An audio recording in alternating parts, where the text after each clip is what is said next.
ಸರ್ಕಾರಕ್ಕೆ ಏನಾನ ಜ್ಞಾನ ಇದ್ದಿದ್ರೆ ರೈತರ ಸಭೆ ಕರೆದು ರೈತರ ಜೊತೆ ಚರ್ಚೆ ಮಾಡಿ, ನಮ್ಮಲ್ಲಿ ಇಷ್ಟು ನೀರಿದೆ, ಇಷ್ಟು ಬೆಳೆಗಳಿಗೆ ಕೊಡೋಕ್ಕೆ ಸಾಧ್ಯ, ಇಷ್ಟು ಕೊಡೋಕ್ಕಾಗಲ್ಲ ಅನ್ನೋದು ಇದುವರೆಗೂ ಮಾಡಿಲ್ಲ.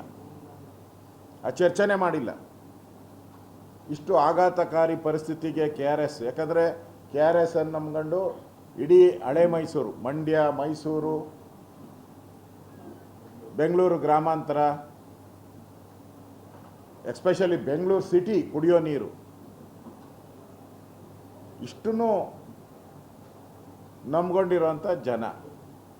ಈ ಸರ್ಕಾರಕ್ಕೆ ಕಾಳಜಿ ಇದ್ದಿದ್ರೆ ಒಂದು ಸರ್ವಪಕ್ಷದ ಸಭೆ ಆದರೂ ಕರಿಬೇಕಾಯ್ತು. ಇಷ್ಟು ಕಡಿಮೆ ನೀರಿದೆ, ಏನು ಮಾಡಬೇಕು? ಈಗ ನೋಡಿ, ತಮಿಳ್ನಾಡು ಅವನು ನೆನ್ನೆ ಬಂದ ರಾಜಕಾರಣಿ, ಅವರು ನೆನ್ನೆ ಬಂದಂಥ ರಾಜಕಾರಣಿ. ರಾಜಕೀಯದ ಗಂಧ ಏನು ಗೊತ್ತೇ ಇಲ್ಲ. ಮುಖ್ಯಮಂತ್ರಿ ಆಗಿ ಇನ್ನೂ ಒಂದು ತಿಂಗಳಾಗಿಲ್ಲ. ನಾವು ಆಗಲೇ ತಮಿಳ್ನಾಡು ವಿಧಾನಸಭೆ ಕರೆದು ಮೇಕೆದಾಟು ಯೋಜನೆಗೆ ನಾವು ತಡೆ ಮಾಡ್ತೀರಿ, ಮಾಡಿ ನೋಡೋಣ ಅಂತೇಳಿ ಧಮಕಿ ಹಾಕಿ ರೆಸೊಲ್ಯೂಷನ್ ಮಾಡಿದ್ದಾರೆ. ವಿಧಾನಸಭೆಯಲ್ಲಿ ರೆಸೊಲ್ಯೂಷನ್ ಮಾಡಿದರು. ನಮ್ಮ ಮುಖ್ಯಮಂತ್ರಿ ಏನೂ ಇಲ್ಲ. ದಿನ ಹೋಗೋದು, ಯಾವುದಾನ ಒಂದು ದೇವಸ್ಥಾನಕ್ಕೆ ಹೋಗೋದು, ನಾಮ ಹಾಕ್ಕೊಳ್ಳೋದು, ವಿಭೂತಿ ಹಾಕ್ಕೊಳ್ಳೋದು, ಬರೋದು, ಇಷ್ಟೇ. ಅವ್ರು ನಾನು ಹಿಂದೂ ಅಂತ ತೋರಿಸ್ಕೊಬೇಕಷ್ಟೇ. ಒಳೊಳಗೆ ಮುಸಲ್ಮಾನರಿಗೆ ಸಪೋರ್ಟು, ಒಳೊಳಗೆ ಅವ್ರಿಗೆಲ್ಲ ಫೆಸಿಲಿಟಿ, ಆಚೆ ಕಡೆ ಮಾತ್ರ ನಾನು ಹಿಂದೂ ಅಂತ ತೋರಿಸ್ಕೊಳೋ ಅಂಥ ಪ್ರವೃತ್ತಿಗೆ ದೇವಸ್ಥಾನಗಳನ್ನು ಸುತ್ತಾ ಇದ್ದಾರೆ.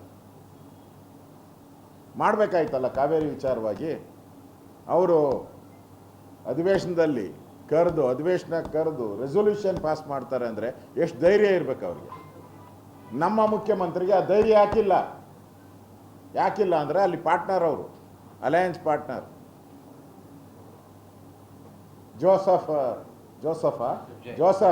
ವಿಜಯನ್, ಅವ್ರಿಗೆ ಸಪೋರ್ಟ್ ಮಾಡೋಕ್ಕೆ ಕದ್ದು ಮುಚ್ಚಿ ನೀರು ಬಿಡೋದು, ಅವರೊಂದು ಖಂಡನಾ ನಿರ್ಣಯ ನಮ್ಮ ಮೇಲೆ ಮಾಡಿದ್ರೆ ನಾವು ಬಾಯಿ ಮುಚ್ಕೊಂಡು ಸುಮ್ಮನೆ ಕೂತ್ಕೊಳೋದು, ಇದಾ ನಿಮ್ಮ ಪರಿಸ್ಥಿತಿ? ಕರೀರಿ ಸರ್ವಪಕ್ಷದ ಸಭೆ, ಚರ್ಚೆ ಮಾಡಬೇಕಲ್ಲ. ಮಳೆ ಬರುತ್ತೆ ಬರಲ್ಲ ಅನ್ನೋ ಗ್ಯಾರಂಟಿ ಏನಿಲ್ಲ.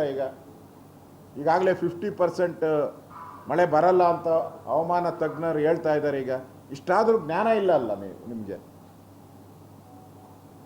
ಬರೀ ನಿಮ್ಮ ಕ್ಯಾಬಿನೆಟ್ ರಚನೆ, ದಿನ ಮೆರವಣಿಗೆಗಳು, ಇಡೀ ಬೆಂಗಳೂರು ಪೋಸ್ಟ್ರುಗಳು ಯಾರು ಹಾಕ್ಬಾರ್ದು ಅಂತಾರೆ, ಇಡೀ ಬೆಂಗಳೂರು ಪೋಸ್ಟ್ರುಗಳು ಹಾಕ್ಕೊಂಡಿದ್ದೀರಾ. ನೀವೇ ಹೇಳೋದು, ಒಂದು ಕಡೆ ಹೇಳೋದು ಪೋಸ್ಟ್ರ್ ಹಾಕಬೇಡಿ ಅಂತ, ಇನ್ನೊಂದು ಕಡೆ ಹಾಕ್ಸೋದು.